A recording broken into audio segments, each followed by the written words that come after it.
You're listening to Conferences Online Allergy from Children's Mercy Hospital in Kansas City, Missouri. Today is September 27th, 2024. Our topic today is the 2020 and 2023 Joint Task Force Practice Parameters on Anaphylaxis. This is presented by Dr. Marcus Shaker. He is a professor of medicine and pediatrics at Dartmouth Geisel School of Medicine in Hanover, New Hampshire.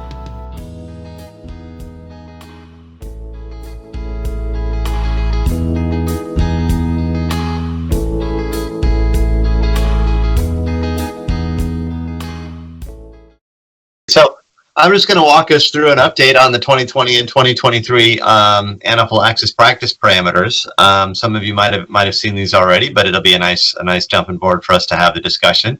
Hopefully, what we'll be able to do is talk about how evidence certainty relates to strength of recommendations and practice guidelines. These are just good life philosophies. Identify recent topics that we tackled in the parameters. Talk about where to find up-to-date information and how shared decision-making ties into providing the right care at the right time every time. You'll see the link to the allergy parameters here, allergyparameters.org. Raise your hand if you've used that website. It's a great website. If you haven't checked it out, go there now.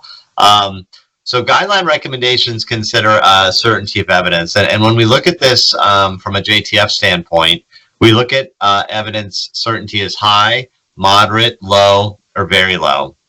When we weigh all the typical factors you'd expect, we look at RCT versus cohort design, the risk of bias, whether there's imprecision or inconsistency in the studies and in the database, indirectness, we look for publication bias, effect size, whether there's dose response and confounding. But as the Institute of Medicine has stated, evidence alone is not enough. We also need to think about contextual factors. And so contextual factors that are weighed in guideline development include acceptability and feasibility, issues of equity and cost effectiveness, patient preferences, and resources. And this method is called the grade method. And what it allows us to do is separate certainty of evidence and consider certainty of evidence, but use certainty of evidence to inform the overall strength of recommendation that arises from these other contextual factors. And this slide is just showing you kind of how this balance works out. And when you have a strong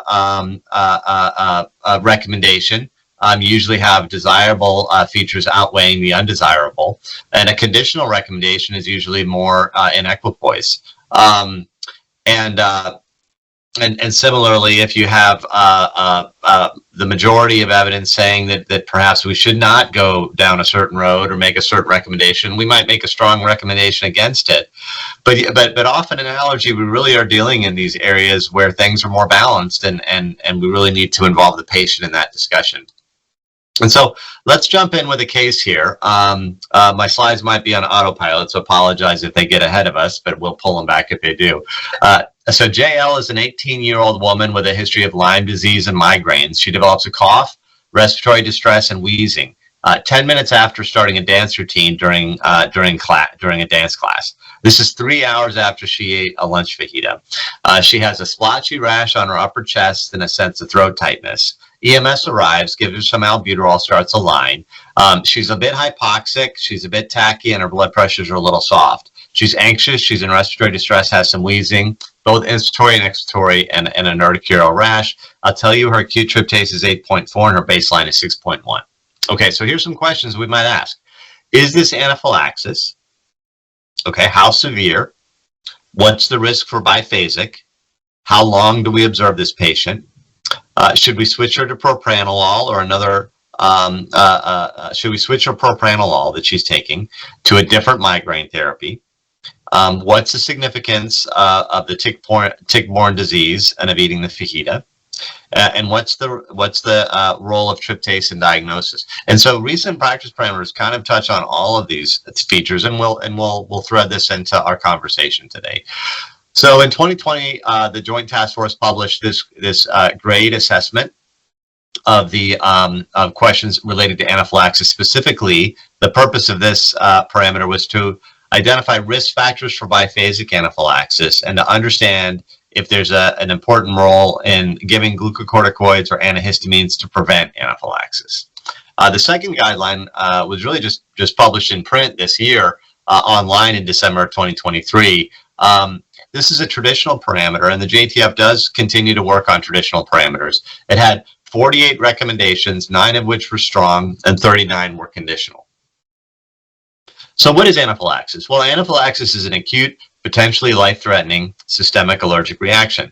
And importantly, diagnostic criteria are imperfect, and fulfilling diagnostic criteria is not required for epinephrine. So if we have patients with a severe allergic reaction, we don't have to be counting criteria. We can give them epinephrine. Lifetime prevalence is 1.6 to 5.1%. And what I'm showing you here is the NIAID anaphylaxis criteria. And so this is just worth going through. This is kind of classic stuff. There are 3 criteria, and the diagnosis of anaphylaxis is fulfilled with any one of them. The first criteria does not require an allergen to necessarily be present in the room, although it probably is. Patients present with acute mucocutaneous symptoms or hives and sudden respiratory or cardiovascular symptoms. Okay. The second one is the one that I always kind of learned in fellowship, and probably my favorite still today. This involves patients who are exposed to a likely allergen trigger and develop 2 or more organ system involvement. So hives, respiratory, cardiovascular, or sudden GI symptoms. And then the third is exposure to a likely allergen and hypotension. Okay. So the WAO in 2020 came out with a different set of criteria, which is very similar. It's only 2 criteria, though. The first looks similar to what I just showed you in NIAID, kind of perhaps similar to a blend of 1 and 2. Patients who present with basically hives, and they have one of the following: ABC, airway, breathing, circulation, or severe GI symptoms. Okay, so not too different. Again, this criteria, similar to the first criteria in NIAID, does not require an allergen to necessarily be identified. Okay. And then the second criteria looks a lot like the third criteria of NIAID. So basically a known allergen and hypotension, but the add-on with the WAO is that you can also consider anaphylaxis criteria to be fulfilled if you have a known exposure and acute bronchospasm or laryngeal involvement. Okay. There is an effort ongoing, currently under review. The Galen consensus definitions were just presented in Italy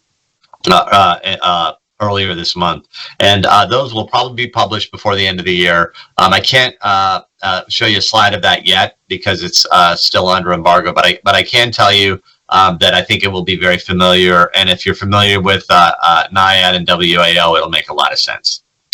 Okay, so back to the 2020 parameter. I want to show you some of the findings about risks for biphasic anaphylaxis.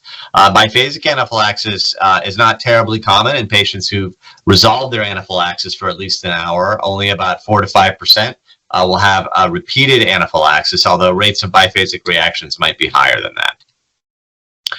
So the major headlines here: if you have a patient and they've had severe anaphylaxis or needed more than 1 dose of epinephrine, that's the person you need to be really kind of aware that they're going to have a greater risk for biphasic anaphylaxis. Okay, so the odds ratio for more than 1 dose of epinephrine was 4.8, and for severe anaphylaxis was 2.1. So those are the big risks. There were some others: wide pulse pressures, which may just be a surrogate for severe anaphylaxis; drug is a trigger in patients under 18; unknown trigger or cutaneous symptoms. But I think the ones that you can really leverage are severe anaphylaxis in more than 1 dose of epinephrine.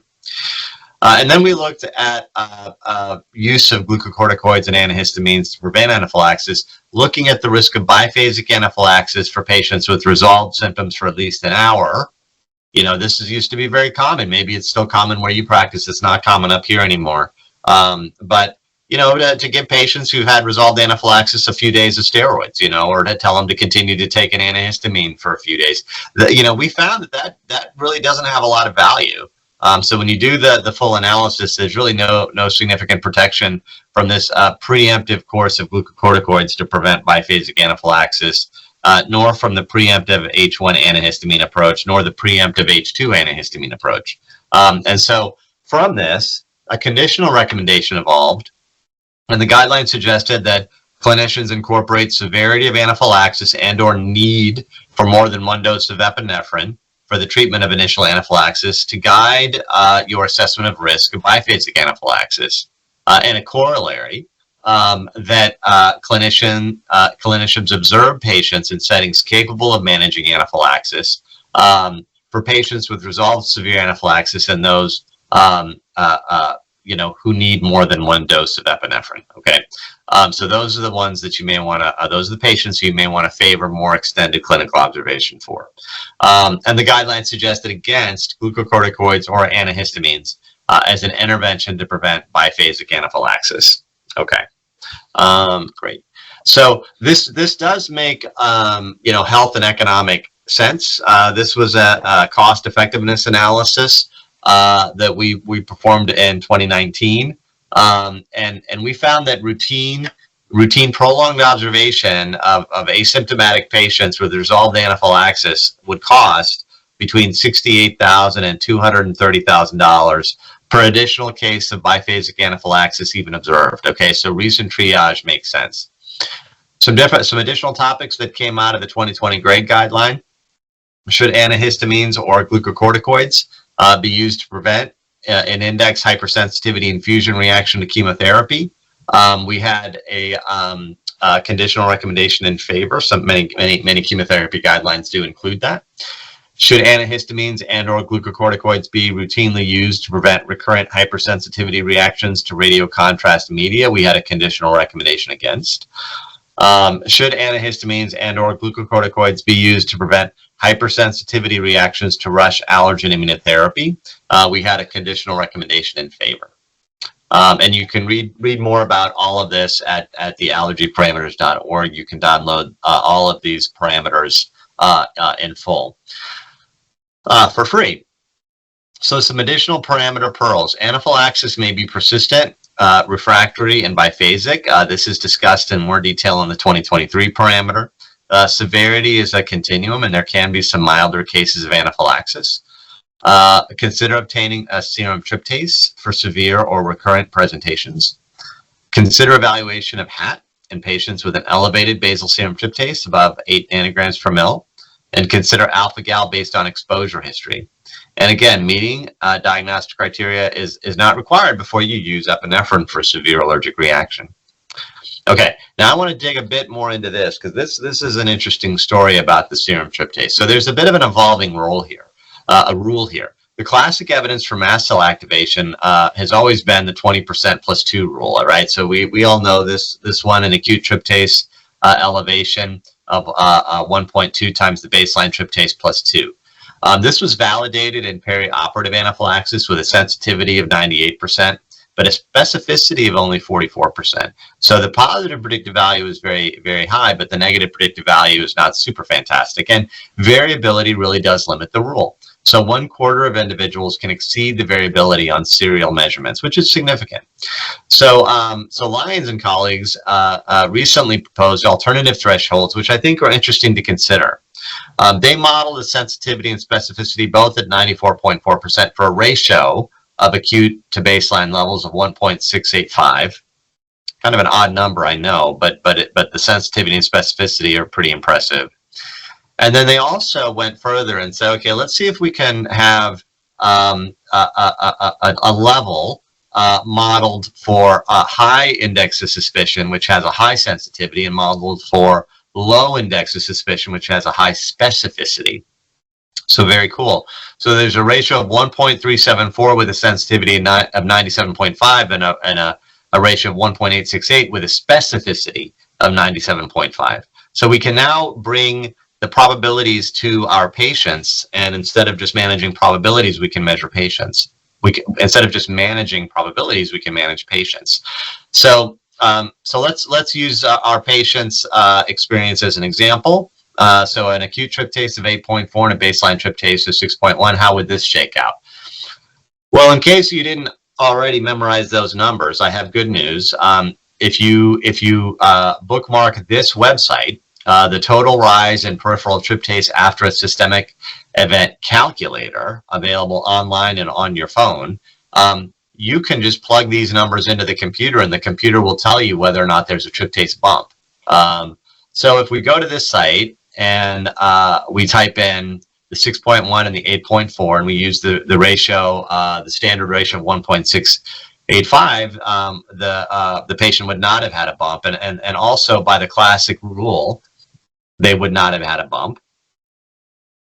If we thought that the presentation was less likely for anaphylaxis and we used the high threshold rule, they would not have had a bump. But honestly, when I read through that case, I think that there is a likely anaphylaxis diagnosis there. And so if you plug this in with the likely diagnosis of anaphylaxis and use the low threshold rule, she would have had a bump. And so what's the right answer? I don't know. I think it's based on your clinical probability, but it's nice to know that one size may not fit all, and we can look at different thresholds for tryptase.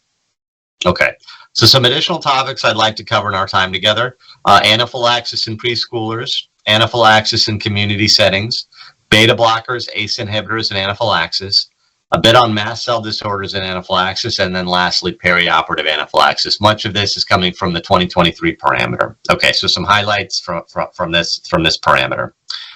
Anaphylaxis is unlikely to be the first reaction of a food or medication on initial exposure in infants. Why does this matter? This matters in a very significant way because, you know, for several years, we had an approach where we would encourage certain infants to come in and have screening tests before they were allowed to eat foods at home.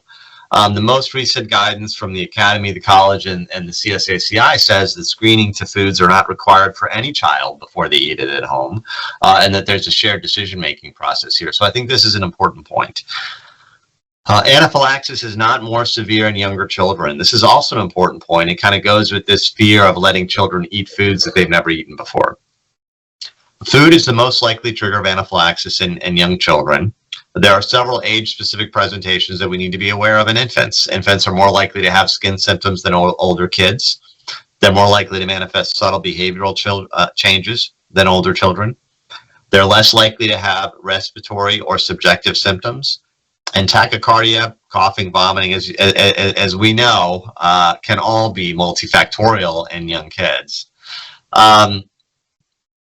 There's also some great discussion of anaphylaxis in community settings in the parameter. Patients at high risk for anaphylaxis should have self-injectable epinephrine, or perhaps we should say some form of self-administered epinephrine now that we're in an era of intranasal epinephrine. Shared decision-making may be appropriate for patients at lower risk.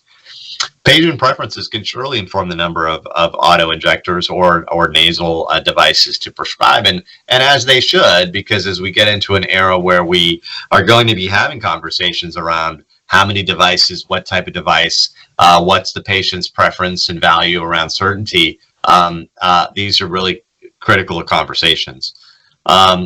Everyone should use epinephrine promptly if anaphylaxis is suspected, but preemptive use of epinephrine should be discouraged in an asymptomatic patient, even if an allergen exposure has occurred. I don't know how many of us are still into this practice. I don't think many, ever since Paul Turner wrote a very nice article. If you haven't read it, it's a nice, interesting read called "The Emperor Has No Symptoms." We also had modeled the health practices of preemptive epinephrine, and it was not cost effective. Emergency medical services may not be required if signs and symptoms promptly resolve with epinephrine use and do not recur. This is a bit of a change from what the prior dogma had been. School-wide allergen bans are not recommended, and stock epinephrine programs are encouraged, and we've also shown that to be cost effective. There's a heavy reliance on shared decision-making in the parameter. Beta blockers and ACE inhibitors are one of the high topics. Beta blockers and ACE inhibitors may be continued in patients with prior stinging insect anaphylaxis, depending on medical necessity and alternative options. Shared decision-making may be used to inform beta blocker and ACE inhibitor use in patients beginning venom immunotherapy. In most cases, beta blockers and ACE inhibitors can be continued for patients receiving maintenance venom immunotherapy. These are all conditional recommendations. If possible, use a beta blocker ACE inhibitor alternative when starting environmental allergen immunotherapy, but with maintenance environmental allergen immunotherapy, it's not unreasonable to continue the beta blocker and ACE inhibitor.